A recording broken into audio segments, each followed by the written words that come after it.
ज्ञानञ्जनशलाकया चक्षुरुन्मिलितं येन तस्मै श्रीगुरुवे नमः। श्रीगौरंग नित्यानंद श्री अद्वैत चंद्र गदाधर श्रीवासादि गौरभक्तवृंद वाञ्छाकल्पतरुभ्यश्च कृपा सिन्धुभय एव च पतितानां पावनेभ्यो वैष्णवेभ्यो नमो नमः। हरे कृष्ण कृष्ण कृष्ण हरे हरे, हरे राम राम राम हरे हरे। तो आज श्री श्री राधा रस सुधा निधि के 153 नंबर श्लोक पे हम चर्चा करेंगे। श्रीपाद प्रार्थना कर रहे हैं, अमर्यादा उन्मिलित सुरत रस पीयूष जल दे, तरंगई उतंगई इव किम अपि दोलायित तनु, स्फुरंति प्रेय अंके स्फुट कनक पंकुरे मुखी, सखी नाम न राधे नयन सुखम आध्यायसी कदा। ये आखिरी में प्रार्थना कर रहे हैं, सखी नाम न राधे नयन सुखम ध्यायसी कदा।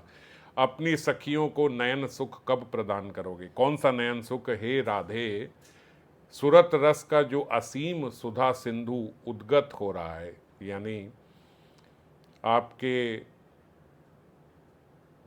निकुंज में, निभृत निकुंज में जो सुरत रस है, उसका असीम सुधा सिंधु, उसका अमृत का सिंधु जो वहाँ पे उद्गत हो रहा है, जो वहाँ प्रकट हो रहा है, उसकी उत्ताल तरंगों से तुम्हारी देह अनिर्वचनीय रूप से आंदोलित हो रही है। उस सुधा रूपी सिंधु में, सुरत सुधा सिंधु में आपकी देह जो है वहाँ अनिर्वचनीय रूप से आंदोलित हो रही है। तुम प्रियतम के अंक में शोभा पा रही हो, प्रफुल्ल कनक कमल मुखी के समान। जैसे कृष्ण जो हैं वो सिंधु हैं, कृष्ण नील वर्ण के हैं, जैसे नील रंग का जल और उसके ऊपर गोल्डन कलर का लोटस। प्रफुल्ल कनक कमल मुखी, ऐसी तुम शोभा पा रही हो। तुम अपनी सखियों को नयन, ये वाला नयन सुख जो ये मैं देख रहा हूँ, ये अपनी सखियों को ऐसा नयन सुख कब प्रदान करोगी? ये श्रीपाद इस श्लोक में आज प्रार्थना कर रहे हैं। पिछले श्लोक में अभिसारिका श्री राधा की रूप माधुरी का आस्वादन कर श्रीपाद का चित्त तन्मय हो गया था, कल हमने चर्चा करी थी। उसके बाद उनकी स्फूर्ति में विराम आया, तो उसी रूप माधुरी के दर्शन की लालसा से व्याकुल प्राणों से उन्होंने प्रार्थना करी थी, इस रूप माधुरी को नयन चषकों से पीने का सौभाग्य कब मिलेगा? बाबा बताते कि जिस प्रकार श्रीपाद प्रार्थना कर रहे हैं नयन चषकों से रूप माधुरी पान करने की, इससे इनके स्फूर्तिगत आस्वादन की निविड़ता का पता लगता है, कितनी स्ट्रॉन्ग इनका स्फुरण है उसका पता लगता है। क्योंकि जैसी प्रार्थनाएं होती हैं भक्त की, उन प्रार्थनाओं से उनके भजन का पता लगता है। एक हल्का भक्त होगा जो अभी प्रारंभ ही करी है जिसी ने भक्ति, तो वो भगवान से क्या, हे भगवान सब ठीक रहे, बस मैं अच्छा रहूं, भगवान मैं किसी तरीके से ये संसार मेरा चलता रहे, सब सही रहे, मैं भजन करता हूँ, उसकी प्रार्थना इस स्तर पे आती है। उससे पहले जो केवल भगवान को नहीं, भगवान से चाहता है, वो अलग अलग संसार की वस्तुएं मांगता है, वो उसको प्रार्थना बोलता है कि जाओ भगवान से प्रार्थना करो। एक स्टूडेंट भगवान के पास जाता है, मेरे नंबर अच्छे आ जाएं, है ना। एक व्यापारी जाता है, मेरा व्यापार अच्छा हो जाए। एक गृहिणी जाती है, मेरा घर परिवार सही से चलता रहे। तो इस सारी प्रार्थनाएं हैं ये, है ना। और जो हम श्रीपाद की प्रार्थनाएं देख रहे हैं राधा रस सुधा निधि में, वो हम जैसे जीवों के लिए ऐसी अकल्पनीय हैं कि अगर हम प्रयास भी करें, आर्टिफिशियल भी हम लोग प्रयास करें, तो हम शायद इस स्तर पे ना आ पाए, ऐसी प्रार्थना हम ना कर पाए। क्योंकि अनुभूति के बाद ही ऐसी प्रार्थना हो सकती है। जो अनुभूत भक्त हैं वो ही ऐसी प्रार्थना कर सकते हैं। तो इसीलिए बाबा बोल रहे हैं कि स्फूर्तिगत आस्वादन की निविड़ता का पता, क्या आस्वादन उन्होंने किया है ना स्फूर्ति में, वो उनकी प्रार्थनाओं से पता लग जाता है। इतना आस्वादन है, चाहे कितना उनको आस्वादन उसमें मिल रहा हो, किंतु सेवा की अभिलाषा बड़ी सजीव अथवा प्राणवंत है। इसके साथ साथ सेवा भी प्राणवंत है। श्रीमती के रूप माधुर्य में विभोर होकर वे सेवा की बात भूलते नहीं है। चाहे कितना उनको रूप का दर्शन हो रहा हो, पर ऐसा नहीं कि वो उसमें इतना विभोर हो गए कि सब भूल गए। उसमें उनको अपनी सेवा ध्यान रहती है। जैसे पिछले श्लोक में हमने देखा कि तीव्र वेग गति से श्रीमती के कोमल चरणों में व्यथा की आशंका को लेकर उनके प्राण कैसे कातर हो रहे थे, है ना।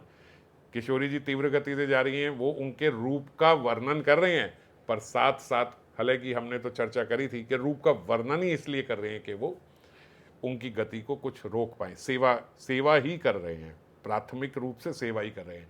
पर जो वर्णन कर रहे हैं वो वर्णन भी ऐसा थोड़ी झूठा वर्णन कर रहे हैं, तो वो रूप का आस्वादन भी हो रहा है, पर रूप के आस्वादन में विभोर ना होके साथ साथ सेवा का ध्यान भी रख रहे हैं। और यहाँ तक कि हमने तो कल चर्चा करी थी कि प्रधान रूप से सेवा का ही ध्यान रख रहे हैं। तो जो श्रीपाद हैं ये सेवा रस की मूर्ति हैं, क्योंकि मंजरियां सेवा रस की मूर्ति ही हैं सब वहाँ पे। वे आस्वादन में विभोर होकर सेवा की बात भूले बैठे तो सेवा को आत्मोत्सर्ग कौन कहेगा। आत्मोत्सर्ग मतलब सेवा जो होती है तन मन धन से, जैसे हम यहाँ पे सेवा करें तो अपना तन मन सब लगा के, धन लगा के, इस प्रकार से सेवा होती है ना, पूरे आत्मोत्सर्ग से। अगर वो भूल गए तो फिर क्या कहेंगे कि इसका मतलब इसका इतनी सेवा में रुचि नहीं थी, अगर सेवा भूल गया तो। ऐश्वर्य भाव के जो ग्राहक दारुक हैं, इन्होंने द्वारका नाथ के विजन के समय अंग माधुरी का दर्शन करके स्तंभ भाव उदय होने के कारण अपनी जो उनकी सेवा है उसको, उस पर वो क्रोधित हुए थे। ये एक शास्त्रीय उदाहरण है कि द्वारका में जो दारुक हैं वो श्री कृष्ण के व्यक्तिगत सेवक हैं।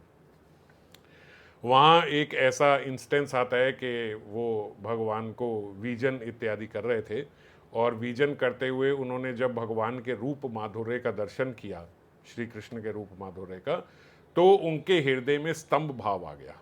स्तंभ भाव मतलब कि वो वहीं पे उनके रूप का दर्शन करके रुक गए, सेवा उनकी वहीं रुक गई, स्तंभित हो गए। वो पंखा झलने का उनका कार्य था, वो पंखा झलना उनका वहीं पे रुक गया। पर जब दारुक को कुछ देर बाद जब भाई आवेश आया तो उन्होंने अपने इस आनंद की प्रशंसा नहीं कही, बल्कि अपने इस आनंद की उन्होंने उस पर वो क्रोधित ही हुए। उस क्यों क्रोधित हुए? बोले मिला तो आनंद था, इतना आनंद मिला कि वो स्तंभित हो गए। स्तंभित भाव आनंद में आ जाना ये तो बड़ी अच्छी बात है, पर क्योंकि उस आनंद से उनकी सेवा रुक गई इसीलिए वो उससे खुश नहीं हुए। यहाँ चैतन्य चरितामृत के माध्यम से बाबा बता रहे, निज प्रेमानंदे कृष्ण सेवानंद बाधे से आनंदेर प्रति भक्तेर है महाक्रोधे। अपने निज प्रेमानंद के लिए श्री कृष्ण सेवानंद बाधे, श्री कृष्ण की सेवा में यदि बाधा आ जाए तो से आनंदेर प्रति भक्तेर है क्रोधे, क्रोधे नहीं महाक्रोधे। तो ऐसे आनंद के प्रति भक्त को क्रोध आता है। यहाँ एक ध्यान देने योग्य विषय ये है कि आनंद के प्रति क्रोध होना, बाबा लिखते, वैसे तो असंभव है, कारण कि आनंद ही हमारा पुरुषार्थ है इस जगत में। पर जगत में देखो, जीव सारे कार्य किस लिए करता है? आनंद के लिए। आज हम जो भी करते हैं, जो भी कुछ कर रहे हैं, वो किस लिए कर रहे हैं? अपने आनंद के लिए। जीव गुस्सा भी करता है तो किस लिए? अपने आनंद के लिए। अपने तो आनंद के लिए कर रहा है, लेकिन उससे आनंद होता नहीं, पर जीव अपने आप से अपना हर कार्य आनंद के लिए करता है।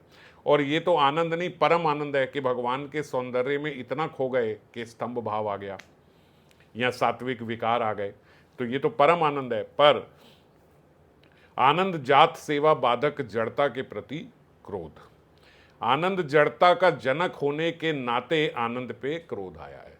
समझे क्यों आनंद पे क्रोध आया? क्योंकि ये इसने जड़ता उस समय पैदा कर दी देह में, जिसके कारण वो सेवा नहीं कर पाया जो उसका प्राथमिक उस समय ध्येय था। जिस वस्तु में जितना आवेश होगा, आवेश के आघात लगने पर उतना ही क्रोध उत्पन्न होगा। अब भक्त को सेवा में ही गंभीरतम आवेश होता है। उस समय जितना आवेश होगा, देखो आप कोई कार्य करने लगे हो, जिस इंटेंसिटी से आप वो कार्य करने लगे हो, जब उसमें रोक लग जाएगी तो आपको उतना ही गुस्सा आएगा। एक कार्य में ऐसे ही कर रहा था कि चलो कर लेते हैं, नहीं हुआ, चलो कोई बात नहीं, नहीं हुआ तो नहीं हुआ, हम तो वैसे ही कर रहे थे। और एक ऐसा है कि तन मन धन प्राण से पूरे मैं वो करने लगा हूँ, पर वो नहीं हो पाया, तो फिर बहुत गुस्सा आएगा कि इसके लिए तो मैंने इतना किया। तो सेवा के लिए तो सब कुछ कर रहे हैं, और सेवा के समय अगर जड़ता आ गई तो इसीलिए उस आनंद पे भी फिर क्रोध नहीं, बाबा बोलते महाक्रोध आएगा। राधा किंकरियां साक्षात सेवा रस की ही मूर्तियां हैं। इनके लिए सेवा भूलकर स्वतंत्र आनंद आवेश कोई संभव नहीं है।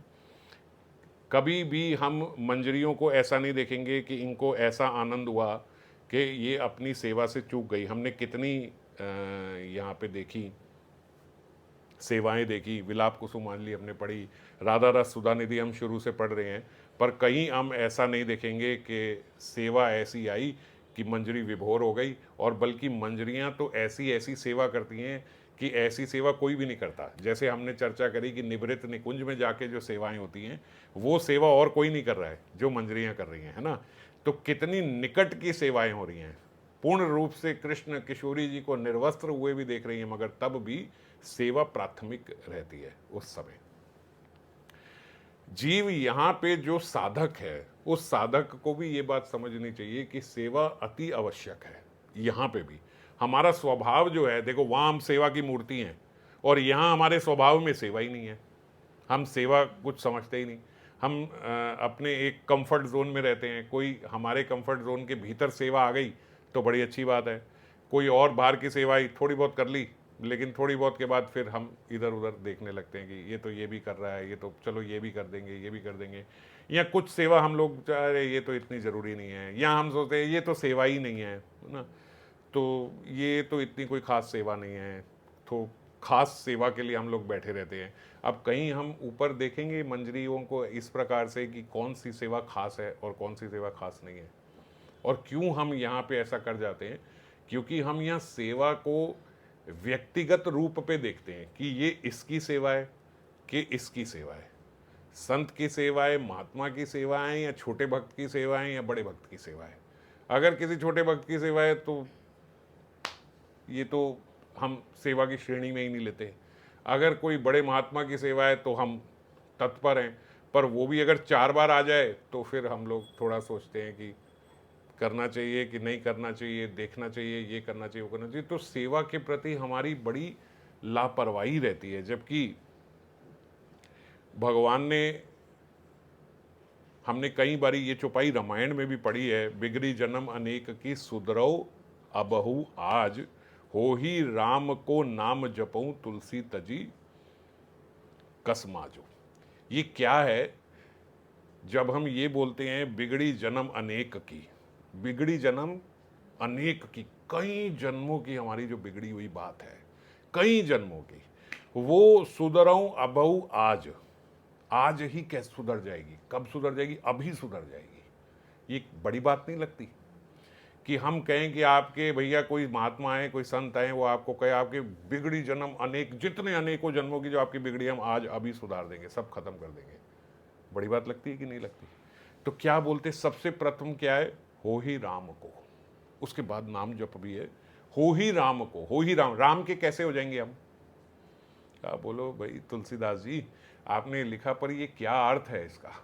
बिगड़ी जन्म अनेक की सुधरऊ अभी आज, हो ही राम को। कैसे हो जाए हम राम के? बोले केवल एक ही कार्य से आप हो सकते हो, समर्पण से, सेवा भाव से।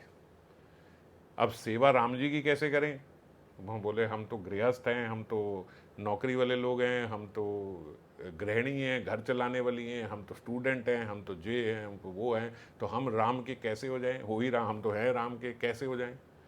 तो बोले राम को सब समर्पण कैसे कर दें, क्या करें, क्या सेवा करें? तो बोलते, ये संत महात्माओं की वाणी बना रहा हूँ। वो बोलते कि आप सेवा जो करते हो वो किसी और की सेवा थोड़ी है। सेवा चर अचर जगत में जिसकी भी होती है वो भगवान की ही है। कौन सी ऐसी जगह है जहाँ भगवान नहीं है? ऐसे ऐसा कोई स्थान बताओ जहाँ पे भगवान नहीं है। ये हम कितनी बार ये चौपाई पढ़ते हैं ना, हरि व्यापक सर्वत्र समाना, हरि व्यापक सर्वत्र समाना। समान रूप से हैं भगवान हर जगह। तो समान रूप से हैं तो बोले किसी की भी सेवा करो तो वो सेवा ऐसे करो कि ये भगवान ही की सेवा हो रही है। ठीक है। सबसे पहले तो राम सुखदास जी ने कहा, जो गृहस्थ में रहने वाले लोग हैं, जो कहीं भी जैसे सब इधर उधर रहने वाले लोग हैं, वो सबसे पहले तो ये करें कि अगर कोई भी अपना काम कर रहे हैं तो बीच बीच में ऐसा जरूर करें कि गुरु स्थान पे जाकर गुरु की सेवा, या गुरु स्थान पे अगर गुरु उस समय प्रकट लीला में नहीं है तो गुरु स्थान में जाके सेवा करें। क्योंकि जो जीव है वो सबसे पहले इसको तो मानता ही है कि ये सेवा है ना, और किसी कार्य को तो अपने सेवा ना माने, पर इसको तो मानता है कि ये सेवा है।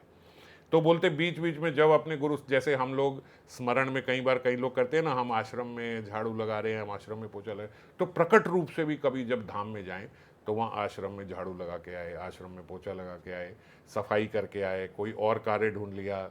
जैसे कुछ भक्त अभी शास्त्र का कार्य कर रहे हैं तो शास्त्र का कार्य में जुड़े रहें, कुछ भी करते हैं, किसी न किसी प्रकार से गुरु सेवा में जुड़ा रहना चाहिए। क्योंकि और हम समझे ना समझे, ये तो हम समझते हैं कि गुरु और भगवान में कोई भेद नहीं है, तो इस सेवा में जुड़े। और दूसरा ये जरूर समझे कि देखो, जैसे राम सुखदास जी कहते थे कि 3 चीजें होती हैं, काम, सेवा और पूजा। वो बोलते जो भी हम क्रिया कर रहे हैं, यहाँ तो वो काम है, यहाँ वो सेवा है, और यहाँ वो पूजा है। तो ये राम सुखदास जी की वाणी है। बोलते देखो, क्रिया तो वही रहती है, जैसे कोई व्यक्ति अपने माता पिता की सेवा करे, उदाहरण है, तो क्यों कर रहा है? बोले अगर हम नहीं करेंगे तो भैया ये हमारे नाम प्रॉपर्टी नहीं लिख के जाएंगे, तो इनकी सेवा करो तभी ये सब कुछ धन इत्यादि मुझे मिल पाएगा, ये सोच के सेवा कर रहा है। तो सेवा करना तो उत्तम है, ठीक है, सेवा कर रहा है, पर किसी मंशा से कर रहा है, तो ये क्या हो गया? ये काम हो गया। अब ऐसे ही वृद्ध माँ बाप हैं और बच्चे जो हैं उनकी सेवा करते हैं अपने माँ बाप की, कि ये हमारे माता पिता हैं, जब हम छोटे थे इन्होंने हमें पाला था, कोई बात नहीं अगर आज हमें डांट भी देते हैं, कुछ भी कर देते हैं, पर हमारा धर्म है इनकी सेवा करना, कैसे भी करके, ये जो भी करे, पर मेरे माता पिता हैं, मेरे हमारा धर्म है इनकी सेवा करना। अब ये क्या हो गया? अब ये कार्य नहीं रहा, अब ये सेवा हो गई, है ना। जैसे आपने बाहर से किसी को बुलाया, भाई आओ, ये हमारे घर में ये माता हैं पिता हैं, इनका कार्य करो, सब मालिश करो, तेल लगाओ, और ये घर का रसोई वगैरह करो, ये सब करो। वो आया, उसने पैसे लिए, चला गया, तो उसने क्या किया? काम किया। अब हम सोचे कि नहीं ये सब हम कर दें अपने माता पिता के लिए, तो ये क्या हुआ? ये सेवा हुई। अब यही कार्य हमने सोचा कि ये माता पिता नहीं, ये भगवान ही है, इनके भीतर भगवान ही है, मैं इनकी जो सेवा कर रहा हूं वो भगवान ही की सेवा हो रही है। तो वो क्या हो गया? अब वही कार्य पूजा हो गया, क्योंकि आपने उनके भीतर भगवत उपस्थिति देख के सेवा करी। तो सेम कार्य, वो काम भी हो सकता है, वो सेवा भी हो सकती है, वो पूजा भी हो सकती है। पुंडरीक जी ने क्या किया जिन्हें विट्ठल नाथ जी ने दर्शन दिए? उन्होंने अपने माता पिता की सेवा भगवान को जान के ही करी। भगवान आए, उन्हें भी बोला आप बाहर 1 मिनट वेट करो, अभी मैं सेवा कर रहा हूं अपने माता पिता की, है ना। तो वो उनमें ही भगवत उपस्थिति देखे तो क्या हुआ? भगवान स्वयं आ गए वहीं पे, स्वयं भगवान है। तो क्या? क्योंकि वो पूजा ही कर रहे थे। तो इसीलिए अब जैसे मान लो, अब हम देखते हैं आजकल ऐसा होने लगा कि भाई लोग डीटी वर्शिप के लिए बाहर से ब्राह्मण अपने घर बुला लेते हैं, पंडित जी बुला लेते हैं कि भैया रोज हमारे यहाँ, ऐसे कई घर हैं जहाँ पे विग्रह हैं मगर खुद सेवा नहीं करते। सुबह वो सोए पड़े महाराज, उन्हें नौकर खोल देता है, वो सुबह आते हैं 6-7 बजे, पंडित जी आते हैं, वो डीटी वर्शिप होके वो चले जाते हैं, वो अभी उठे भी नहीं है घर वाले, और उनके घर में भगवान उठ के खड़े होके बैठ गए। सब करने कौन आया था? बाहर से ब्राह्मण रखा हुआ है महीने की तनख्वाह पे। तो अब जो ब्राह्मण आके पैसे लेके भगवान की सेवा कर रहा है, वो ब्राह्मण भी कर भगवान की पूजा रहा है, पर हो क्या रहा है? काम हो रहा है, क्योंकि उस काम के पैसे ले रहा है। हम मंदिर में देखते हैं कि पुजारी जी हैं, पुजारी जी पेड पुजारी जी हैं, पैसे लेते हैं, सैलरी लेते हैं और भगवान की सेवा करते हैं। अब ये क्या है? उनकी पूजा भी कार्य हो गया, ये कार्य है। और अगर यही हम कर रहे हैं अपने घर में विग्रह की सेवा, तो वो पूजा हो गई, वही कार्य तो वही है, वो पूजा हो गई। तो समझ गए? तो राम सुखदास जी कहते क्रिया तो सेम ही रहती है। जैसे अब उनके वहाँ एक ऐसे बता रहे थे, बोले अगर उनके महात्माओं के यहाँ, कई महात्माओं के यहाँ ऐसे बोले, अगर कोई ऐसे बोले ना आश्रम में कि अरे अरे मेरे को तो अभी बहुत काम है, बोले ए बदमाश, काम है? काम क्या होता है?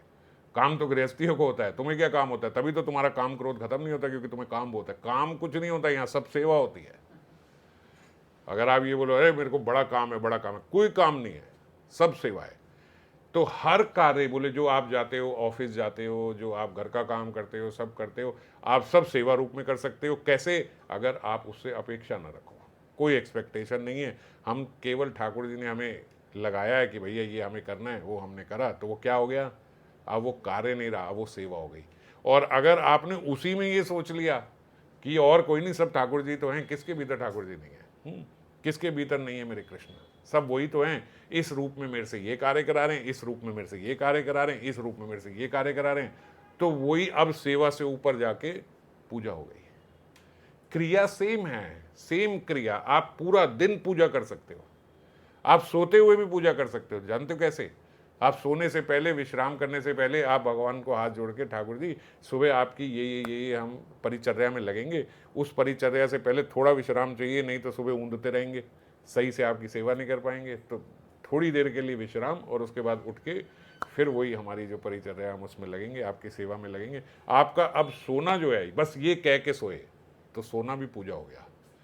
वो भी क्योंकि आपने उनसे बोला। अब बोले कि सोना कैसे हो जाएगा, कोई भगवान ये देखेंगे कि ये सो रहा है तो ये मेरी सेवा कर रहा है, भगवान के सामने तुम सो रहे हो, ऐसे करके सो रहे हो, ये सेवा हुई? बोले हाँ, सेवा हो गई।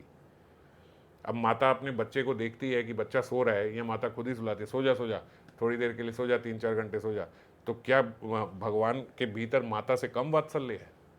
कुछ कम है क्या? तो अगर आप सो रहे हो तो वो प्रसन्न है कि ठीक है, थोड़ी देर के लिए सो रहा है, फिर उठेगा, फिर सेवा करेगा। ऐसे थोड़ी रुष्ट हो रहेगी ये तो सो गया, ऐसा नहीं होता। तो इसीलिए हर कार्य, इसीलिए कभी ये मत बोलो बहुत काम है, बहुत काम है। बोलो बहुत काम नहीं है, बहुत काम बोलोगे तो बहुत काम हो जाएगा आपके भीतर। आप बोलते ही हो काम है, काम है, काम है, तो काम और क्रोध ही बढ़ेगा। काम नहीं है, सेवा है, और सेवा के लिए समझना पड़ेगा। तो ये क्या हुआ? होए राम को, बिगड़ी जन्म अनेक की, सुधरे अब ही आज। क्या होए राम को, अब राम के हो गए, अब कुछ और करते ही नहीं। अब हमारा क्या है? अब बोले आपका कोई काम है, बोले हमारा कोई काम नहीं है। आप क्या करते हो? हमारी तो सेवा है या पूजा है, काम तो है ही नहीं। तो काम खत्म हो गया ना, अपना कोई काम नहीं रहा, तो क्या हो गए? होए राम को, अब राम के ही हैं। क्यों? अपना कोई काम नहीं है।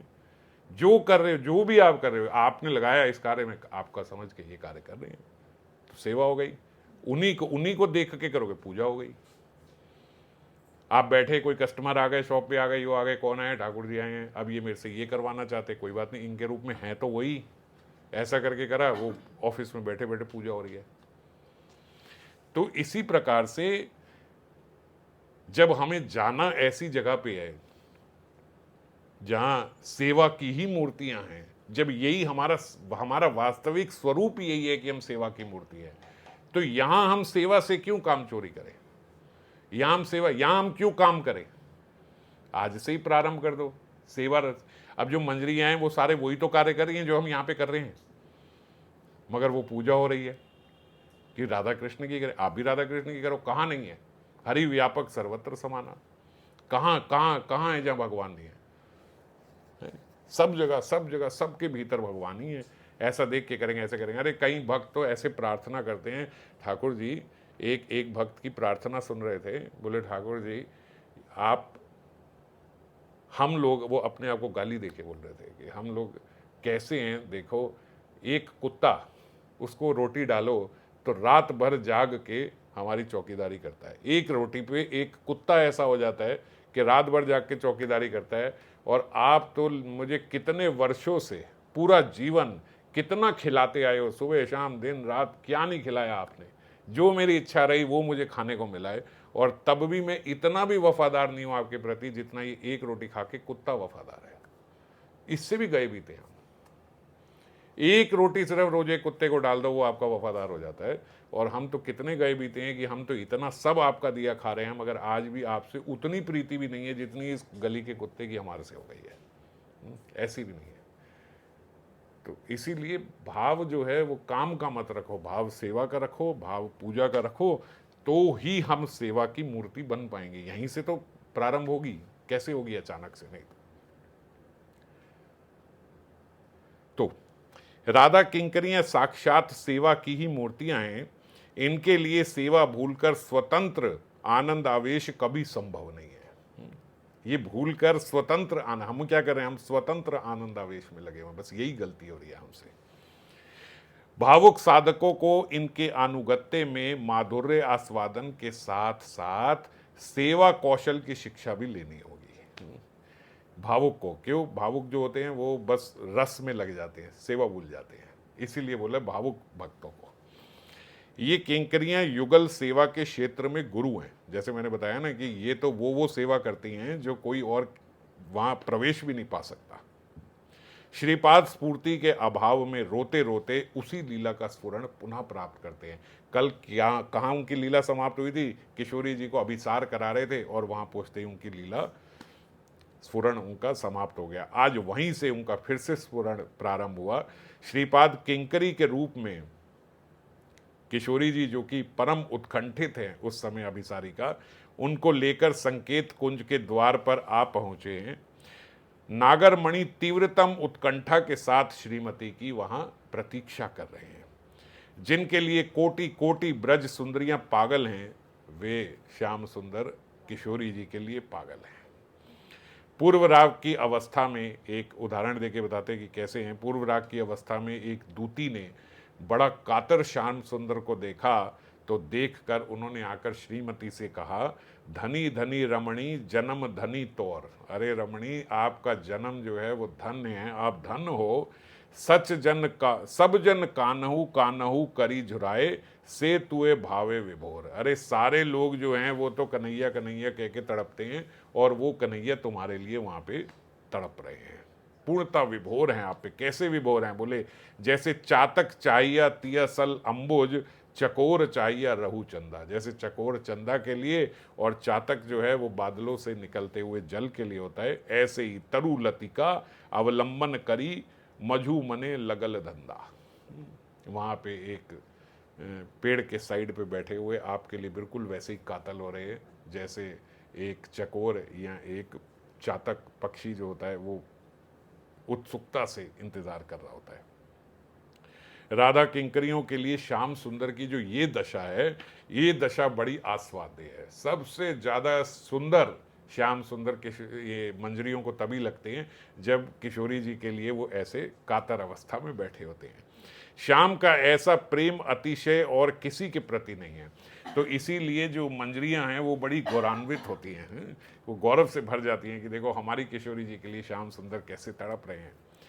यह समझकर राधा दासी गौरव से आत्महारा हो जाती है। किंकरी के उत्कंठित राधा माधव को कुंज में ला मिलाया। अब जो किंकरी, जो वहीं से उनका अभिसार जो चल रहा था, कल हम चर्चा कर रहे थे, वहीं श्रीपाद किशोरी जी को लेके किंकरी स्वरूप में राधा माधव के कुंज में जाके उनको मिलाया।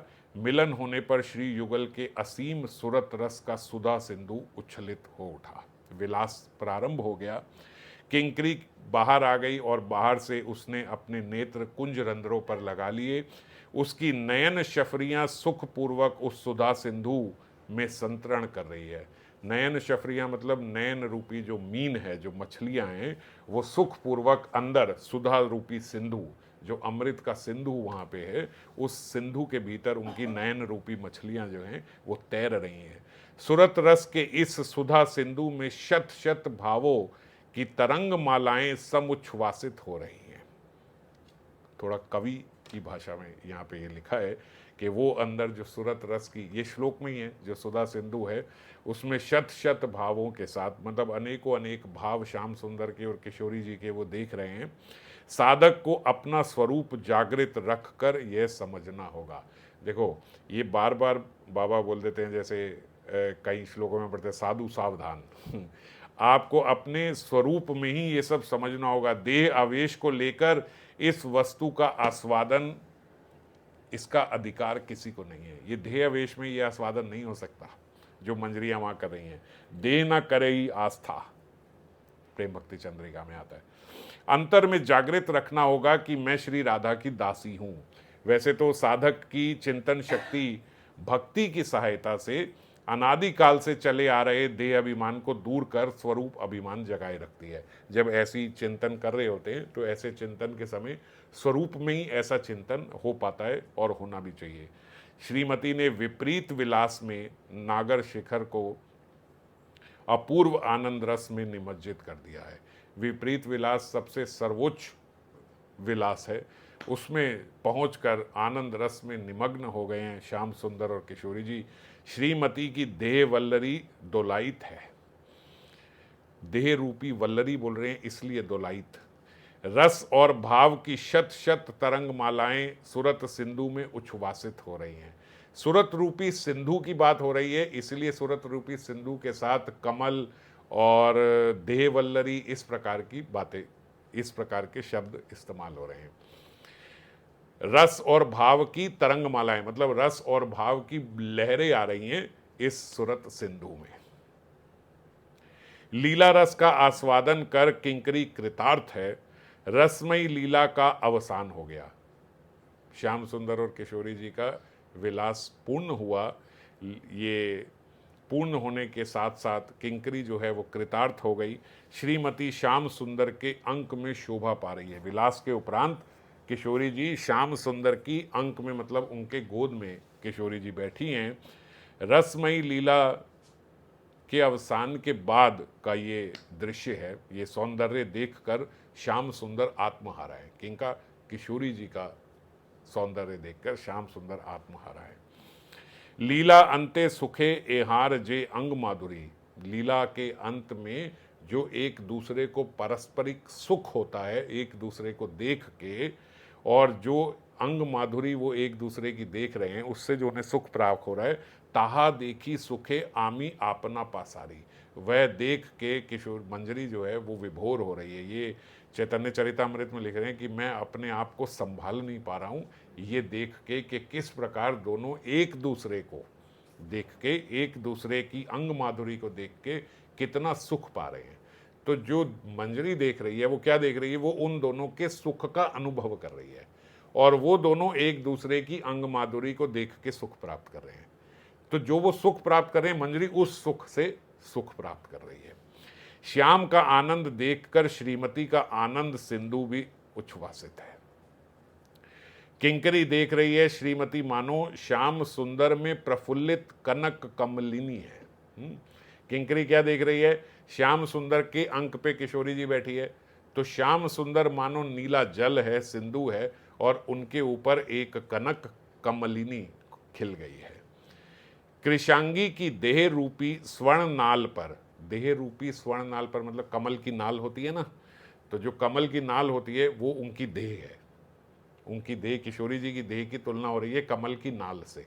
नीचे जल है, नीले रंग के श्याम सुंदर बैठे हैं, उनके अंक पे किशोरी जी का देह कमल की नाल, और कमल क्या है? उनका मुख। स्वर्ण नाल पर उनका श्रीमुख सद प्रस्फुटित कनक कमलिनी की तरह सौंदर्य रस से झिलमिला रहा है। किंकरी काल उचित सेवा करती है। अब देखो ये सब देख रही है, आत्मविभोर हो रही है, पर सेवा प्रारंभ है। किंकरी काल उचित सेवा करती है। श्रीमती की मुख शोभा के आस्वादन में विभोर है, पर काल उचित सेवा साथ में चल रही है। सहसा श्रीपाद की स्फूर्ति में विराम आ गया। श्रीपाद आर्त स्वर से प्रार्थना करते हैं, हाँ राधे, मेरे नेत्रों को कब आनंद प्रदान करोगी। अब फिर से देखना चाहते हैं, यही जो इन्होंने देखा है कि ये मुझे कब दिखेगा। श्याम सिंधु से सुशोभित हे स्वर्ण कमलिनी, तुम्हारी माधुरी के दर्शन कर सुख अथवा आनंद मूर्त हो उठेगा। अब प्रार्थना कर रहे हैं कि कब ऐसा होगा, मैं आपको देख पाऊंगा, आपके दर्शन कर मुझे सुख व आनंद होगा। नेत्रों के रूप दर्शन और अंतर में सुखानुभूति संसार का यही नियम है। ये संसार का क्या नियम है? नेत्रों से रूप दर्शन और अंतर में सुख अनुभूति। जैसे ही हमें रूप के दर्शन हुए, भीतर हमें सुख का अनुभव होता है। किंतु हमारे नेत्र ही सुख में विभोर होंगे, हेरी आनंदे आँखी पड़ लही भोर। अब ये क्या कहते हैं कि बोले जब, लेकिन हम जब देखेंगे ये, क्योंकि ये यहाँ का रूप नहीं है, तो जब हम वहाँ पे देखेंगे तो हमारे नयन कैसे हो जाएंगे? बोले हमारे तो नयन जो हैं वो उस समय जब हम नयन भरकर उन्हें देखेंगे तो भोर हो जाएंगे नयन, हम बहक जाएंगे। हमारे नयन जो हैं वो इस प्रकार बहक जाएंगे कि राधा के दर्शन का सुख इतना प्रबल होगा कि नेत्र शायद वो भार उठा ही नहीं पाएंगे, वो हम आंख खोल के देख ही नहीं पाएंगे, ऐसे विभोर हो जाएंगे कि हमारी, ऐसा होता है ना जब बहुत विभोर हो गए तो आंखें बंद हो जाती है ना। यहाँ पे हम क्या करते हैं, इस जगत में रूप का दर्शन करते हैं तो अंतर बड़ा सुखी होते हैं। वहाँ अब वो अभी यहाँ पे बोल रहे हैं, ये मंजरी नहीं बोल रही है, ये यहाँ महाजन एक कविता लिख रहे हैं, वो महाजन यहाँ पे बोल रहे हैं कि मैं वहाँ कैसे सहन करूँगा जब मैं आपके रूप का, अभी तो मैं परिकल्पना कर रहा हूँ तो इतना आनंद हो रहा है, पर वहाँ मेरी आंखें ये कैसे बाहर सहन कर पाएंगी? वहाँ तो मैं जैसे ही आपको देखूंगा तो आंखें विभोर हो जाएंगी और भीतर तक तो वो सुख शायद लेके जा ही नहीं पाएंगी। मैं आंख खोल के आपको पूरा देख ही नहीं पाऊंगा। अंतर के सुख की बात कौन कह सकता है? फिर पता नहीं अंतर कैसे मैं सुख पाऊंगा, क्योंकि आंखें वो बाहर उठा पाएंगी कि इतना देख के भी खुली रहें? विभोर हो जाएंगी तो बंद हो जाएंगी, भुर्रा जाएंगी। उसी सुख के अभाव में श्रीपाद मानो रो रो के व्याकुल हैं।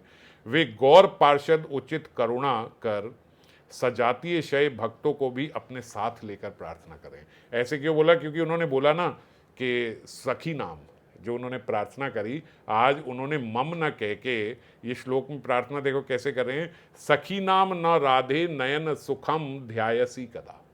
सखियों के साथ बोला कि मैं सखियों सहित कब ये दोबारा ये दृश्य देख पाऊंगा, तुम अपनी सखियों को ये नयन सुख कब दोगी? तो इसीलिए कह रहे हैं कि गौर पार्षद है ना, तो इसीलिए करुणावश सारे सजातीय शय भक्तों को, हम सबको मानो साथ लेकर प्रार्थना करते हैं कि हाँ राधे, हम तुम्हारी सखियाँ हैं। हमारी विरह अब व्यथा निश्चय ही तुम्हारे मर्म को स्पर्श करेगी। ये जो हमारी विरह व्यथा ये आपको, आपके हृदय को स्पर्श करेगी। हमें उस नयन आनंद के राज्य में कृपा करके आप फिर बुलाइए, कब हमें ऐसा अवसर देंगे कि हम इसके दर्शन कर सकें। तो इसी प्रार्थना के साथ आज का ये श्लोक पूर्ण हुआ। कल फिर 154 नंबर पर चर्चा करेंगे। जय राधे।